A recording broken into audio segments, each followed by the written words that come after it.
Bismillahirrahmanirrahim. Assalamualaikum warahmatullahi wabarakatuh.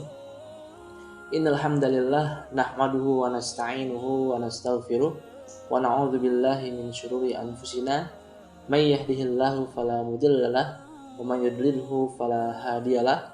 Asyhadu an la ilaha illallah wa asyhadu anna Muhammadan abduhu wa rasuluh. Amma ba'd. Akhwati rahimahullah, marilah kita panjatkan syukur kepada Allah Subhanahu wa taala yang masih memberikan kita kesempatan untuk bertemu dengan bulan suci Ramadan tahun 1441 Hijriah. Bulan yang sangat mulia, bulan diturunkannya Al-Qur'an sebagai pedoman bagi umat manusia sepanjang zaman. Ikhwati rahimakumullah, sebagaimana kita ketahui bahwasanya 2/3 dari kandungan Al-Quran itu merupakan kisah-kisah.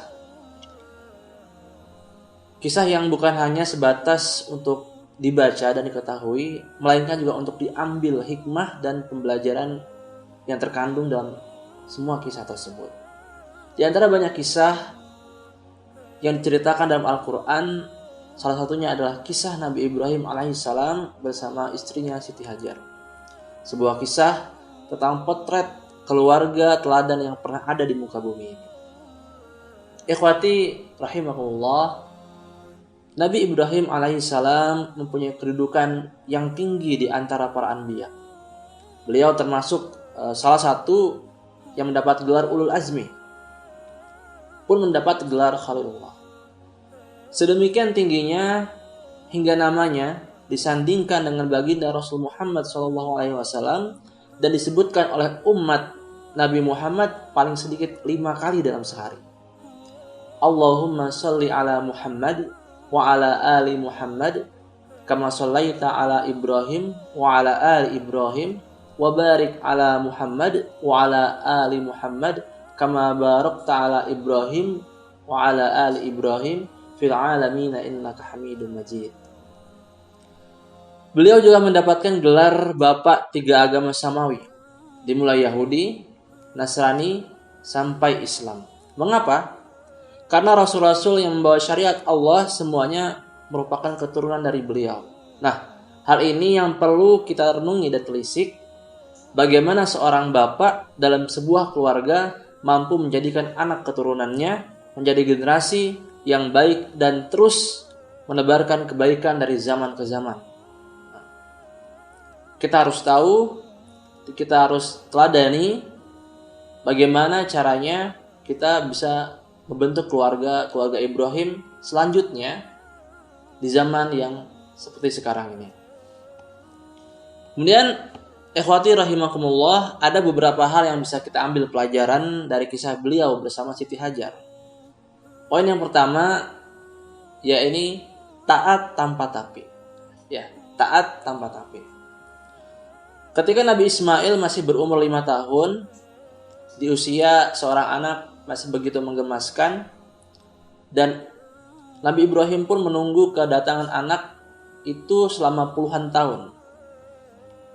Kemudian Allah merintahkan beliau untuk mengasingkan Siti Hajar dan Nabi Ismail ke tempat yang tandus, kering, kelontang, jauh dari jangkauan manusia. Jika kita dihadapkan dengan pilihan seperti itu, mana yang akan kita pilih? Apakah kita akan memilih keluarga kita yang kita cintai atau menaati perintah Allah? Tentu sangat sulit. Sangat sulit sekali. Terlebih lagi, Nabi Ibrahim tentu tidak tahu hikmah besar apa yang ada di balik perintah Allah tersebut.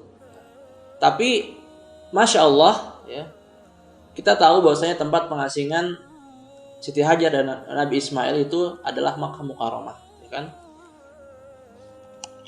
Sekarang para hujjat, para mu'tamirin berduyun-duyun datang ke tempat itu menjadi saksi sampai kiamat tiba nanti tentang bagaimana purnanya ketaatan seorang hamba, yaitu Nabi Ibrahim, kepada Rabb-nya. Itu poin pertama. Yang kedua, yakni tawakal dan yakin. Tak kala Nabi Ibrahim beranjak pergi meninggalkan istrinya kemudian bertanya kepada Nabi Ibrahim, "Wahai Ibrahim, hendak kemana engkau meninggalkan kami di tempat yang seperti ini? Tak ramah, tidak ada makanan, tidak ada sumber air. Apakah engkau tak khawatir kami akan mati karena kelaparan dan kehausan?" Kemudian bagaimana tak luluh lantah hati seorang bapak meninggalkan anak tercintanya dan juga istrinya di tempat seperti itu. Namun dengan penuh keteguhan dan walaupun hati pedih, beliau menjawab, yang memerintahkan hal ini adalah Allah, maka sesungguhnya Allah tidak akan menyia-nyiakan hambanya. Dan statement beliau ini mampu menjadi penenang bagi Siti Hajar dan kemudian memiliki kesabaran untuk menjalankan perintah Allah dan yakin bahwasanya Allah tidak akan pernah menyia-nyiakan hambanya.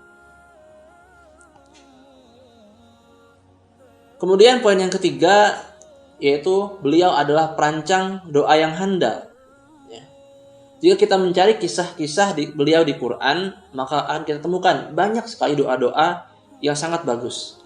Namun salah satu di antara yang paling luar biasa adalah doanya beliau yang dituliskan dan diabadikan di surat Al-Baqarah ayat 129 yang berbunyi, Bismillahirrahmanirrahim, Rabbana wab'ats fihim rasulan minhum yatlu 'alaihim ayatik wa yu'allimuhumul kitab wal hikmata wa yuzakkihim innaka antal azizul hakim. Ya Tuhan kami, utuslah untuk mereka seorang rasul dari kalangan mereka yang akan membacakan kepada mereka ayat-ayat Engkau dan mengajarkan kepada mereka Alkitab dan Al-Hikmah, setelah mensucikan mereka, sesungguhnya Engkau yang Maha Kuasa lagi Maha Bijaksana. Sekiranya doa inilah yang kemudian diijabah oleh Allah Subhanahu wa taala dan menjadikan anak keturunan beliau menjadi para nabi dan rasul. Maka pada bulan ini, bulan di mana yang penuh dengan berkah, bulan di mana akan banyak dikabulkan doa, mari kita merancang doa-doa terbaik yang bisa kita panjatkan kepada Allah. Doa agar seluruh anak cucu kita menjadi generasi yang terus menebarkan kebaikan dan perbaikan di muka bumi ini. Sehingga tercipta Ismail yang lainnya, atau bahkan individu-individu yang bisa membawa kebaikan yang begitu luar biasa, sebagaimana Nabi Muhammad yang juga keturunan dari Nabi Ibrahim memberikan kebaikan yang begitu agung di muka bumi ini. Qala ta'ala, ud'uni astajib lakum. Ud'uni astajib lakum. Wabillahi taufiq wal hidayah. Assalamualaikum warahmatullahi wabarakatuh.